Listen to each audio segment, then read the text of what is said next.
الحمدللہ رب العالمین والصلاة والسلام علی رسولہ کریم اما بعد قال اللہ فی کتاب المبین وهو اصدق الصادقین وقول الحق بسم اللہ الرحمن الرحیم لقد خلقنا الانسان فی احسن تقویم صدق اللہ العظیم۔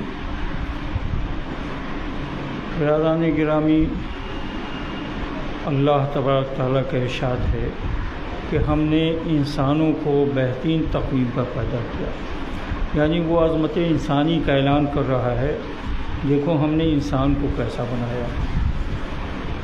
ظاہر ہے کہ کوئی حدیث نہیں ہے کہ کوئی آدمی یہ کہہ دے کہ یہ حدیث ضعیف ہے، بلکہ یہ قرآن حکیم ہے۔ آپ سینکڑوں ہزاروں مرتبہ آپ نے لقد خلقنا الانسان فی احسن تقویم، اللہ کہتا ہے کہ ہم نے انسانوں کو بہترین تقویم پر پیدا کیا۔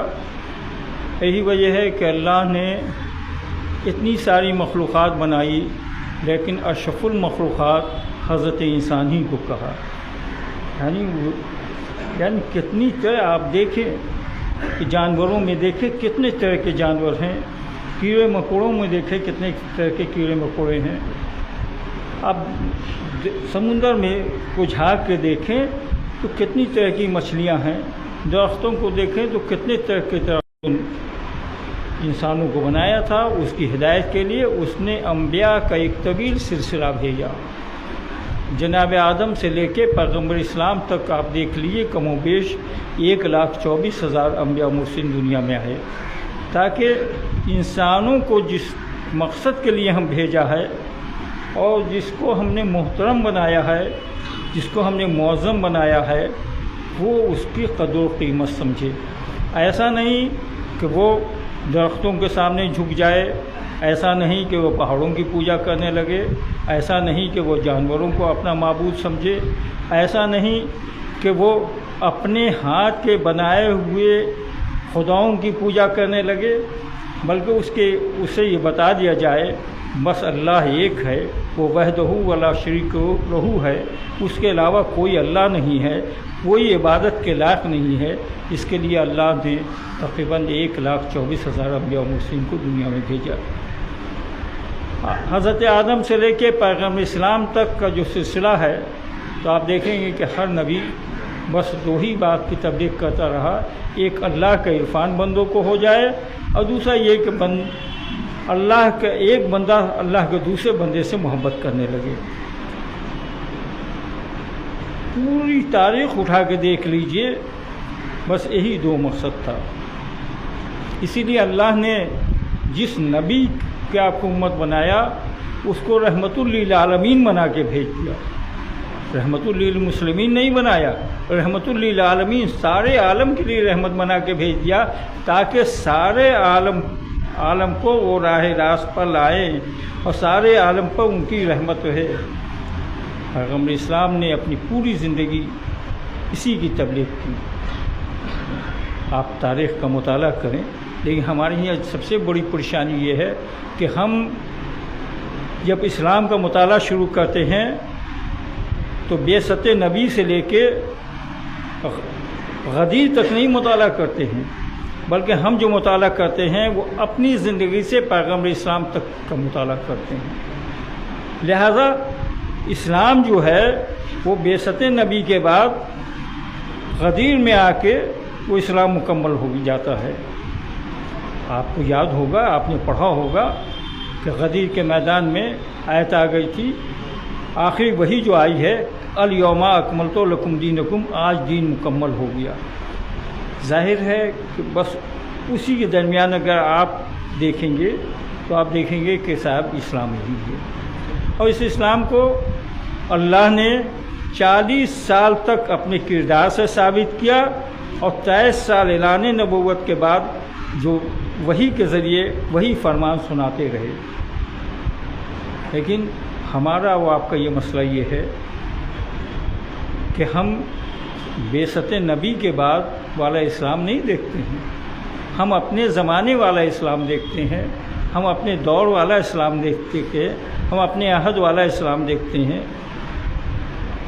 ہم تمام لوگ الحمدللہ جتنے لوگ بیٹھے ہوئے ہیں تقریباً ہم لوگ حنفی بیٹھے ہوئے ہیں. امام ابو حنیفہ کے ماننے والے ہیں ہم تمام لوگ. ہو سکتا ہے کوئی شافعی کے ماننے والے بھی موجود ہوں، لیکن امام ابو حنیفہ جو شیخ اکبر کہلاتے ہیں، ان کا فرمان یہ ہے کہ اگر میرا فقہ کہیں پر قرآن و حدیث سے ٹکرا جائے تو میرے فقہ کو نہ مانا جائے بلکہ قرآن و حدیث کو مانا جائے. لیکن ہمارا اور آپ کا مسئلہ یہ ہے کہ ہم یہ کہتے ہیں کہ میرے رہبر نے یہ کہا اس لیے یہی صحیح ہے. آپ کہتے ہیں کہ ہم جس عقیدے کے ماننے والے انہوں نے یہ کہا اس لیے یہی صحیح ہے. بھائی یہ دونوں صحیح ہو سکتا ہے لیکن دونوں بھی غلط ہو سکتا ہے. اصل صحیح جو ہے وہ قرآن ہے، وہ اصل صحیح جو ہے وہ احادیث ہے. جناب والا حضور نے اس پیغام کو پہنچانے کے لیے بڑی پریشانیاں جھیلی. جو لوگ حج کر کے آئے ہیں انہوں نے دیکھا ہوگا، طائف گئے ہوں گے، دیکھا ہوگا طائف میں ان پر پتھر برسا دیا گیا، حضور لہو لہان ہو گئے. لیکن حضور نے بد دعا نہیں کی. فرشتے آ گئے، کہا یا رسول اللہ، اللہ یہ کہتا ہے کہ آپ کہیے تو دونوں طرف کے پہاڑ کو ملا دیا جائے. لیکن حضور نے بد دعا نہیں کی، بلکہ حضور نے یہ کہا کہ یہ ناسمجھ تھے، ان کی اولاد میں سے کوئی اسلام کا ماننے والا نکلے گا، اچھا آدمی نکلے گا. دیکھیے اس نبی کے آپ ماننے والے ہیں، لیکن آپ ذرا غور کیجئے کہ ہم اس نبی کے ماننے والے ہیں، ہم احسن الخالقین میں سے ہیں. ہم کو اللہ نے لقد کرمنا بنی آدم کا لقب دیا ہے. کیا ہم اس پر عمل پیرا ہیں یا نہیں ہیں؟ اگر عمل پیرا ہیں تو یہ مصیبت کی، اور اگر نہیں ہے تو یہ مان لیجئے کہ ساری مصیبتوں کی جڑ یہ ہے کہ اللہ نے ہمیں تو بہترین امت بنا کے بھیجا، اللہ نے ہماری بہترین تخلیق کی، اللہ نے ہمارے سر پر شفیعت کا تاج رکھا، اللہ نے ہمیں خیر و امت کہا، اللہ نے ہمیں امت وسطیٰ کہا، اللہ نے ہمیں لقد کرمنا کا لقب دیا. لیکن ہم اس کے فرمان کو نہیں مان رہے، ہم اس کے فرمان کو نہیں مان رہے ہیں. اصل یہ ضرورت یہ ہے کہ ہم اس کے فرمان کو مانیں. آج ساری دنیا میں مسلمان ذلیل ہو رہا ہے، مسلمان پیٹا جا رہا ہے. مزہ یہ ہے کہ خود پٹاتے ہیں مسلمان اور انہی کی اریسٹنگ ہوتی ہے. ان کے گھر جلائے جاتے ہیں، ان کے گھر کو بلڈوزر سے بھی توڑ دیا جاتا ہے، ان کے دکانوں کو لوٹا جاتا ہے. یہ خود اریسٹنگ انہی کو ہوتی ہے. آخر ایسا کیوں؟ اللہ اتنا بڑا ظالم ہے، آپ کو خیر و امت کہا ہے، پھر اللہ آپ کے ساتھ ایسا کرے گا؟ کہیں نہ کہیں پر ہمارا بھی قصور ہے، کہیں نہ کہیں ہمارا قصور ہے. آخر ایسا پہلے کیوں نہیں ہو سکتا؟ ہم وہی مسلمان ہیں نہیں کہ خود اسی ہندوستان پر تقریباً 800 سال تک حکومتیں کی. ہم وہی مسلمان ہیں نا. آج وہی ہم مسلمان ہیں کہ ہم محکوم نہیں ہیں بلکہ مظلوم ہیں.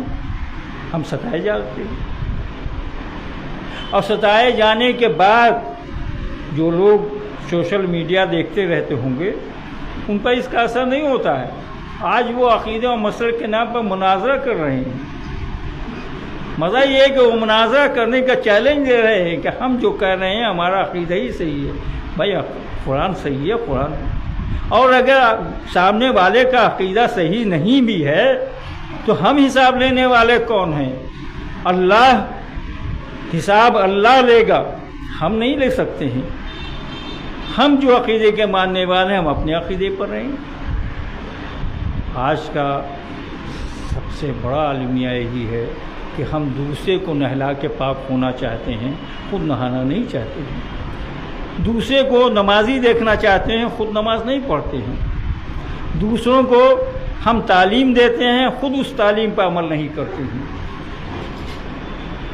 دیکھیے یہ بعض جگہ یہ واقعہ حدیث میں بھی آیا، بعض جگہ قول میں آیا ہے. لیکن قول بھی ہے تو بہت اہم ہے، حدیث تو ظاہر اہم ہے. کہ ایک مرتبہ رسول کریم صلی اللہ علیہ وسلم کی بارگاہ میں ایک بوڑھی عورت آئی. اس نے کہا، ایک بچے کو لے کے آئی، کہا یا رسول اللہ یہ بہت میٹھا کھاتا ہے، اور حکیموں نے یہ کہا ہے کہ اس کو میٹھا نقصان کر رہا ہے، آپ اسے منع کر دیجیے۔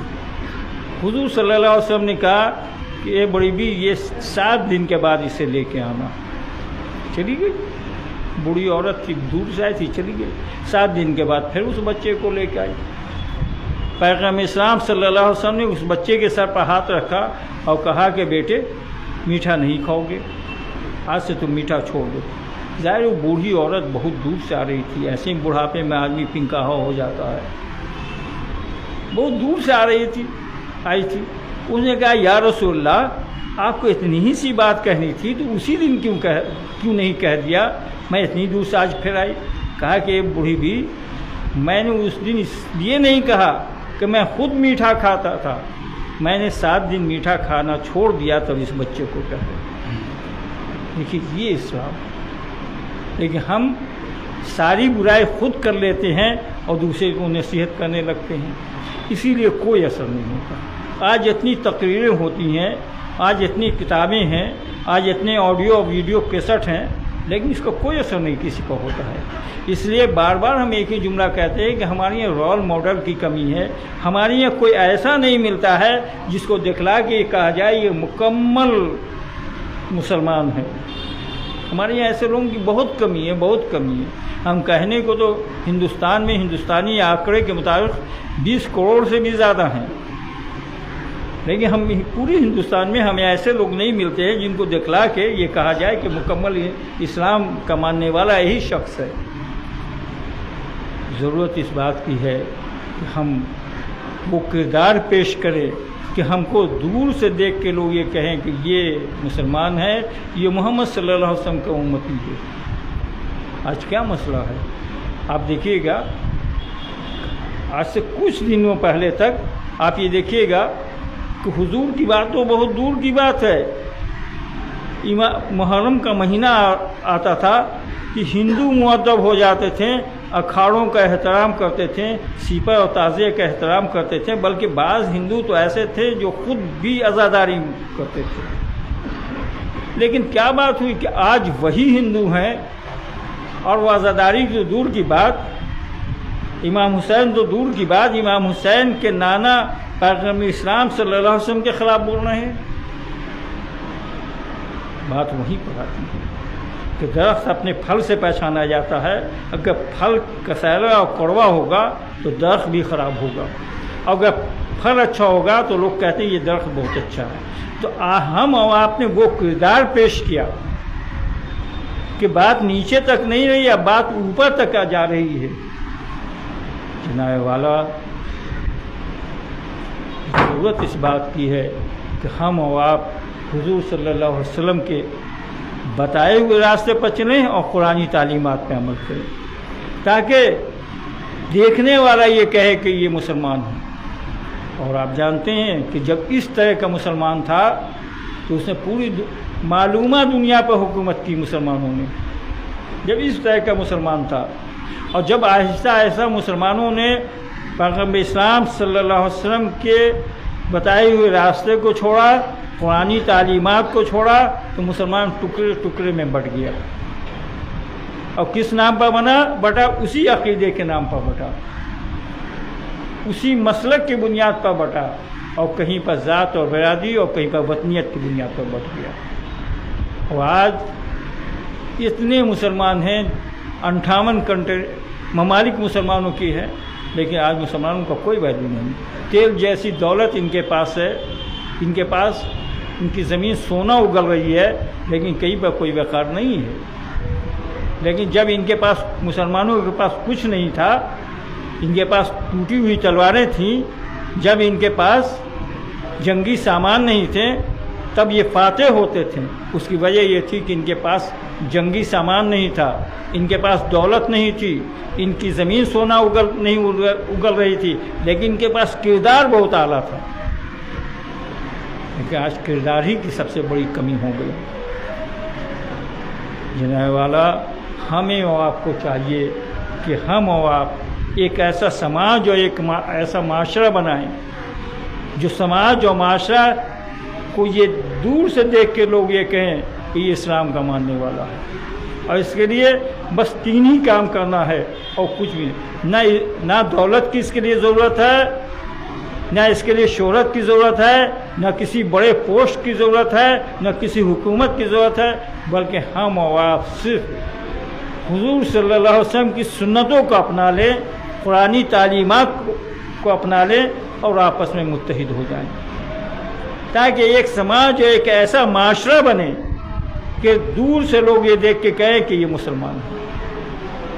اور جب ایسا سماج اور معاشرہ جب بنا ہے تو ان لوگوں نے دنیا پر حکومت کی ہے، اور اللہ بہت بڑا مہربان ہے، ہزاروں غلطیاں لوگوں کی معاف کر دیتا ہے، ہزاروں کمیاں کو معاف کر دیتا ہے، ہزاروں برائیوں کو معاف فرما دیتا ہے۔